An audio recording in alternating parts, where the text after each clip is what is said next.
just went into Whole Foods. It looks like nothing, like it wasn't even open, but it was. It's just so comical, the whole fucking thing. But anyways, I just got some juice, which is what I drink and like to have on hand when I'm sick. Which I'm not sick, but you know, hey. Getting it just in case. No, just kidding, I drink it anyways. I don't drink it a lot, but I like to have some on hand if I feel like having some and giving some to my child. So now we're off. We're gonna go to our camp spot where we were yesterday with my boys. It's kind of starting to rain here, so I'm looking forward to driving away from the rain and away from the craziness.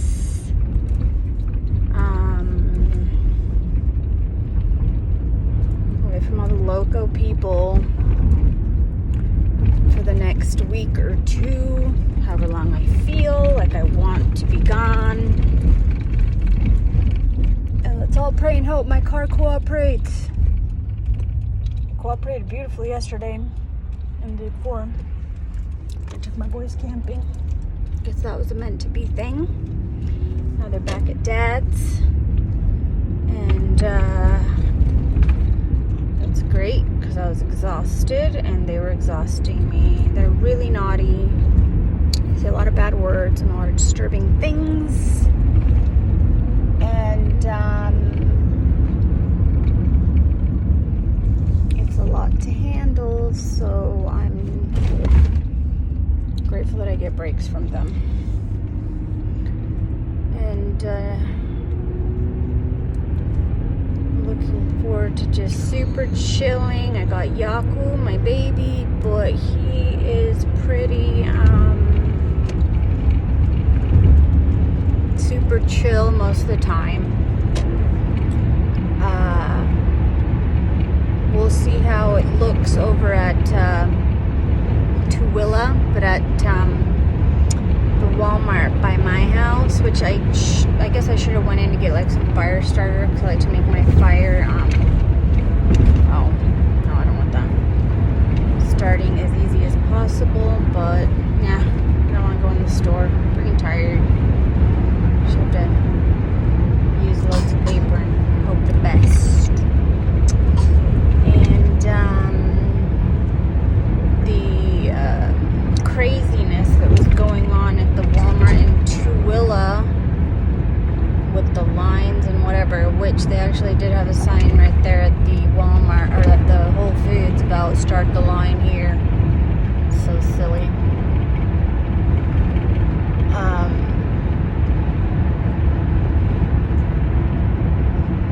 I didn't see any of that going on at my Walmart. So maybe it was just for the weekend craze over at Tooele because there's, you know, obviously more people trying to go to Walmart.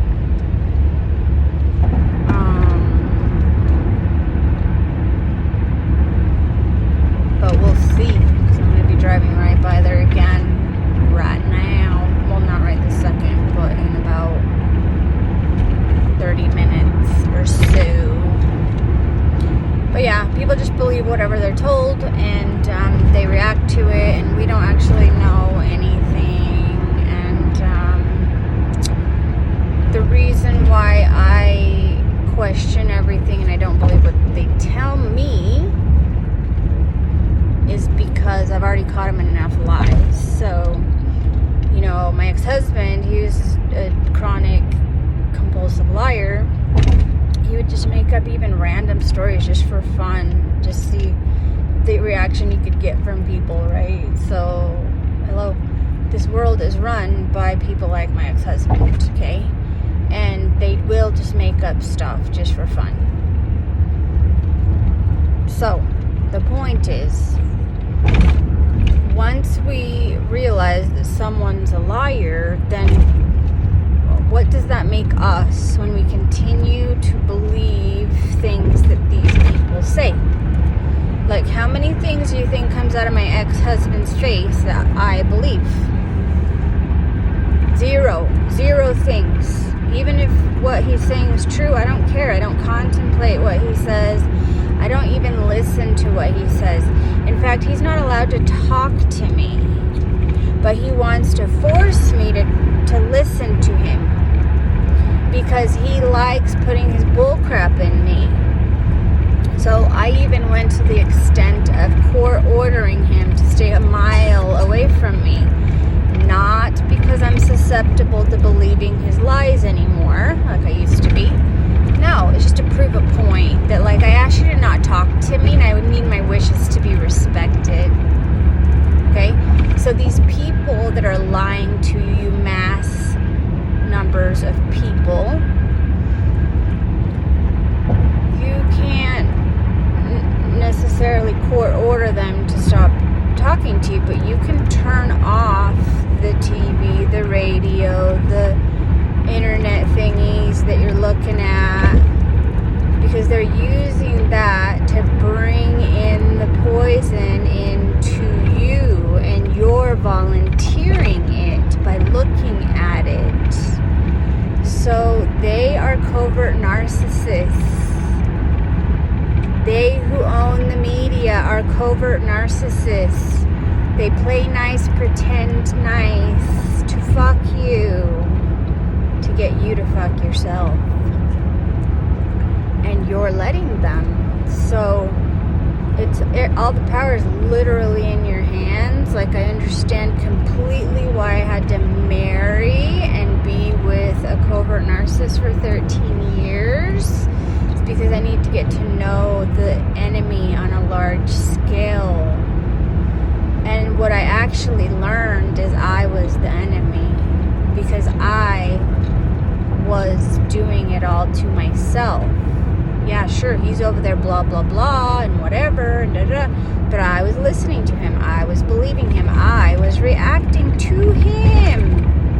You couldn't force me to be with him. You couldn't force me to listen to him. You couldn't force me to consider and contemplate any of the stuff that he was saying.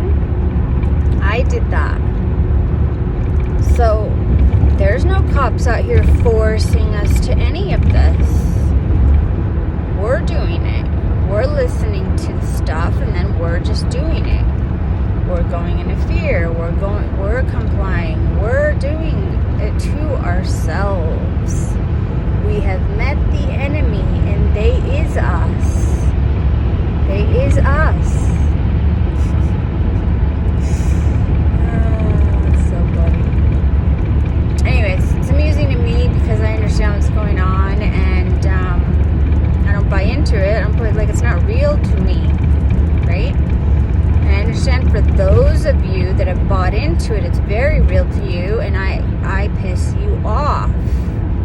That's okay. I didn't come here to coddle you in your programming. I came here to wake you the fuck up. And if you're seeing this, then you're on the path of waking up. Like, you have a desire in you that has brought me into your vicinity for you to contemplate questioning things that are inside of you. We are not victims of anything other than our own selves. So be pissed off at me if you want. I don't actually care. It's still what I'm going to spew. You know, these people, like, you are making a fool of yourself. You need to stop saying this word and that word. It's like, well, I wasn't actually even asking your opinion, and I don't see anything coming from you that would make me want to forget my truth and take on yours. So, you know, thanks for wasting your time and energy giving me unsolicited advice and opinion, but I'm going to continue to be myself, and I'm going to continue to be inspired through me from within. I don't listen to other people. I have people sending me videos and articles and all this shit. I don't look at that because I'm not interested in having my brain contaminated and poisoned by another person's perspective. I want my flow to be authentic and clean through me, not through anyone else. The only people that I will entertain myself listening to are just people that are saying what I already have come up with myself, right? So they're just confirming. Not because I need it to be confirmed, but because I like to pretend I have friends that are like-minded. So they're my virtual friends whom have never met me and don't even know me. But I listen to them so that I can go, this is satisfying because that's what I said. It's fun to, be around like-minded people. And if the only like-minded people I can, find are people whom are virtual, that's fine. I don't care. But the point is, I don't listen to them to get information from them. I don't listen to bullshit that's going to contaminate and poison my energy field. So send me whatever the fuck you want. I'm not interested. I'm not reading the books. I'm not watching the shows. I'm not watching the YouTube videos. Even if I get bored and I click on it for a second, I can already tell immediately if it's bullshit or not. I'm very connected with my inner guidance, and I don't find any interest whatsoever in things that don't align with what I already know to be true. There's no amount of words and bullshit that you can show me that's gonna convince me. So don't waste your energy. I mean, you can do whatever the fuck you want, but it's not going to affect me or change my mind, because my main guide, my main source of my information comes from inside of me. And you don't have to. In fact, don't just sit there and listen to me and believe me. Learn to listen to yourself. Because if what I'm flowing is truth, then you'll flow the same information. And learn to think for yourself. Turn off all that shit. Stop reading. Doesn't matter if it's a book. There's bullshit in books too. There's bullshit all over, right? But what's not bullshit, especially once you're flowing from a place of dominant joy, right? Which takes a while. If you're a newbie, it takes a while to master, right? So if you're dominantly negative, but you're, starting work on this path of joy, then you're not gonna, be on point and aligned with the joy vibration immediately, right? So it's good to be aware of that. But when you're good at it, then you're in the dominant vibration of joy. Then you're gonna be flowing information that's going to bring you more of that, more joy, more health. And that's the stuff that you want to listen to if you want to be a joy fueler. That's the only stuff I'm going to listen to, because my focus is on point. I'm not interested in anything else that's going to bring me into despair and distress. So maybe, you totally trusting these people that are lying to you brings you ease, and considering what I'm saying that they're lying brings you dis-ease and discomfort. Well, then don't listen to me. To me, knowing this brings me ease, because then I can go ahead and do the other things that I'm inspired to do, like leave and go camping, without being worried and stressed out that I'm doing a bad, terrible thing. If you believe them, like my roommate does, go lock yourself in your room. Do it. And stop listening to me. Because my flow is going to encourage you to not believe them and not to do that stuff. Okay? And I'm not the one for you to be surrounding yourself with. Anyways, I'm rambling and I'm actually done. So, peace out. Enjoy your lives.